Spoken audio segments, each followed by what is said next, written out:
All right, this is 1.5 from the textbook Graphs of Functions, Analyzing Graphs of Functions.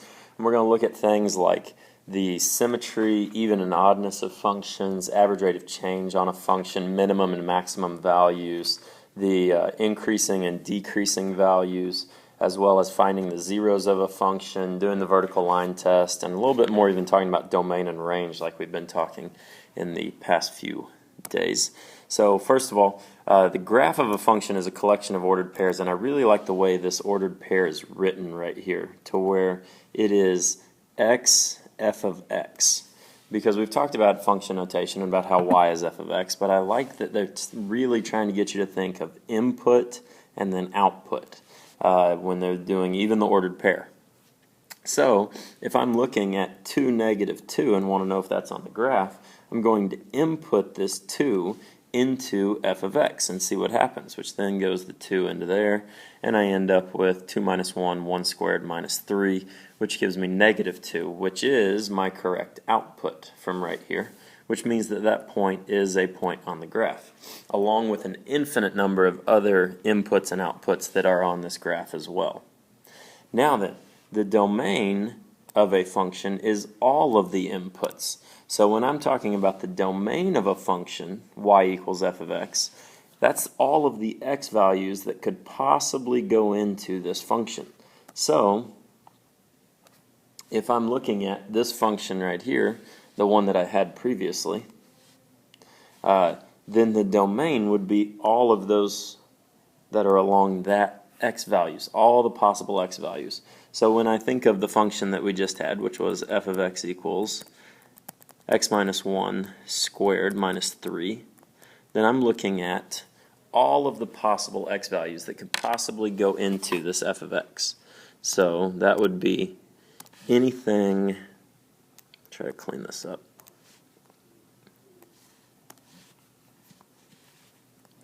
anything that could go into that x value right there.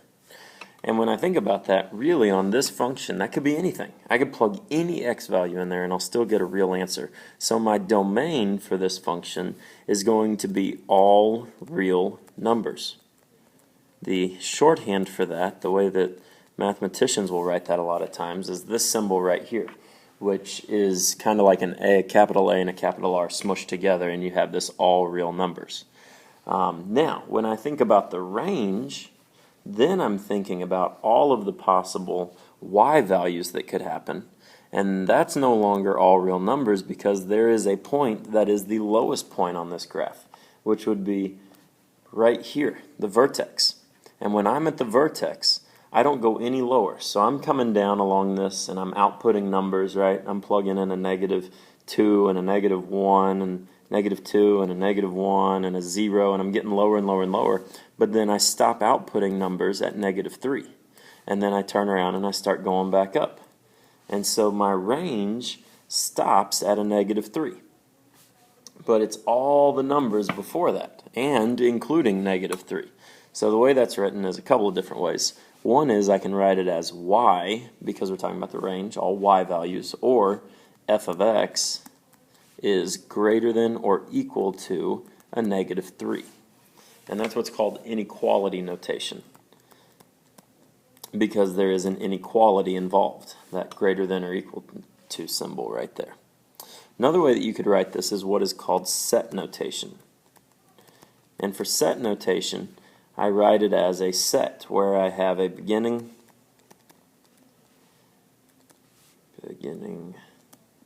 comma, and then the end, and then it is enclosed by either brackets or parentheses, one of the two. If it is a bracket, then that means that the endpoints are included in the range or domain. If it's parentheses, it means that they are not included. So in other words, to connect it back to our inequalities, this would be greater than or equal to or less than or equal to symbols, and this one would just be greater than or less than symbols. So if I have greater than or equal to or less than or equal to, I'm dealing with brackets. If I have greater than or less than, I'm dealing with parentheses. All right? So in set notation, you could write the range as from -3 to infinity, because it never stops. And I also can't include infinity because I'm never going to touch it, so that would be a parentheses there. So that's a little bit on domain and range, set notation, inequality notation. You can use either one, it doesn't matter. And then moving on. Let's find the domain and range. This is a function here, square root of x plus 3. Square root of x plus 3, if I think about inputs and outputs, as I plug in values here into x, can I plug in all possible values? Well, if I think about the graph of this function, make a little scale real quick.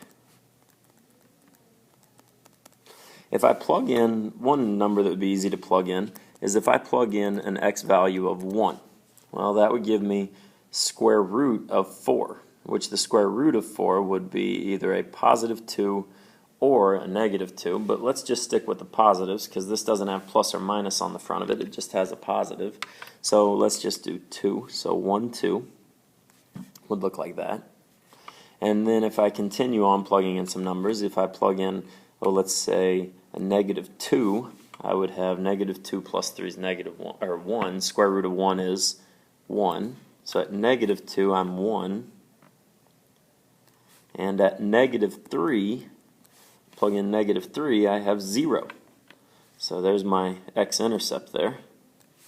And I have like a half of a parabola out on this side from my square root function.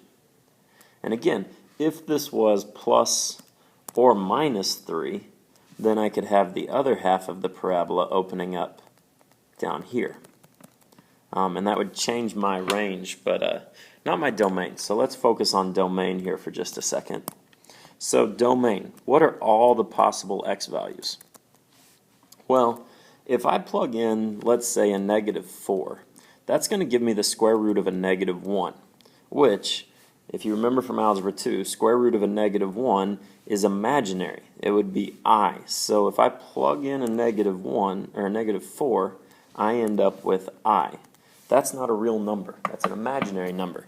So therefore my domain must stop at where it's greater than my range is, or my outputs are 0 or greater. So my domain starts at negative 3.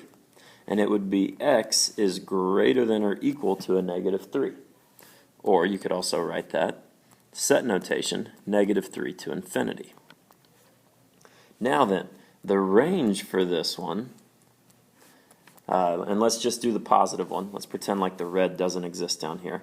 Well, my domain I now have, right? It starts there and it goes this way. So there's my domain. And my range starts here at 0 and goes up. And does it ever stop? No. So my range starts at 0, so y is greater than or equal to 0, and it never stops. Another way you could write that is 0 is to infinity.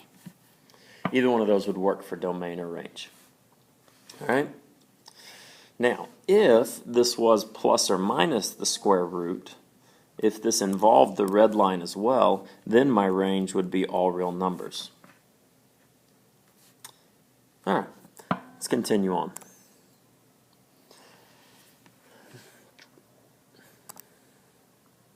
Oh, such beautiful graphics there. All right, vertical line test is a function if no vertical line intersects it more than one time. If I have this sideways absolute value bar right here, I have intersected the graph twice. Once here and once here. That means that this is not a function, because for one input, for one x value, right, for f of x, and specifically here f of 2, the line that we're looking at, right, there are two different answers. It might be 4 and it might be 0, because it might be here where we're at 2, 4, or it might be down here where we're at 2, 0. So this is two different outputs for the same input, therefore not a function. The next part of that, this one over here, y equals x minus 1, every line that I could possibly draw there crosses it only once, therefore that one is a function. Next, we're going to talk about increasing, decreasing, and constant. Okay? I think that this makes just a whole lot of sense if you just think about the words that we're using. So the increasing, decreasing, and constant. If I look at this graph, I am increasing, right? And again, this is always moving from left to right. So as I travel along the graph from left to right, so I'm bouncing along the graph here, my y values are increasing. So as I'm going from left to right on this graph, my y values are increasing. Now the thing you have to think about is that this arrow right here means that this goes down forever. So as far left as I can go, I'm going to be increasing. Therefore, the graph is increasing from negative infinity to negative 3, or when x is less than a negative 3. Then from negative 3 over to 3, my y values are decreasing. I'm going down as I go from left to right. And so my y values are decreasing. Therefore, I'm decreasing on the interval from negative 3 to 3, or negative 3 is less than x is less than 3. Then, after 3, I take another turn and I start going back up. And I am now increasing again. And that goes on forever. It's never going to stop. And so I'm increasing from 3 to infinity, or when x is greater than 3.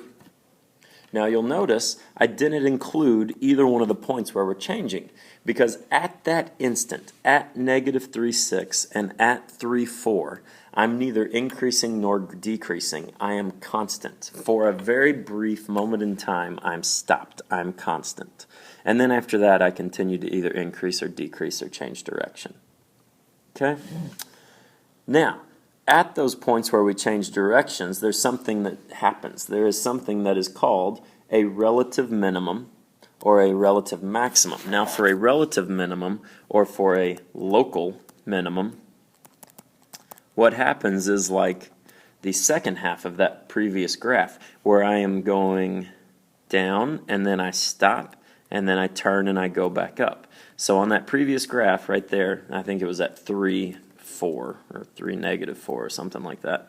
I was going down, right? And then I stop. I hit this moment where I hit the lowest point, and then I turn and I go back up. That is called a relative minimum. That is a point where f of a, if I were to call this a right here, f of a is less than or equal to, really less than all of the points around it. Okay? So it is the lowest point in the area. If I'm to analyze this whole area here, what's the lowest point? And that's my local minimum. Same thing can happen on the flip side of that when we were talking about local maximums. And so here, when I'm talking about my relative or local maximum, I'm looking at the highest point in the area. Good? Now, let's talk about zeros of functions. All right? And there's going to be some fun problems here. I think I'm actually going to stop because we're getting a little bit long here. So I'm going to pick up with zeros of functions on the next one, which is going to be called part 2.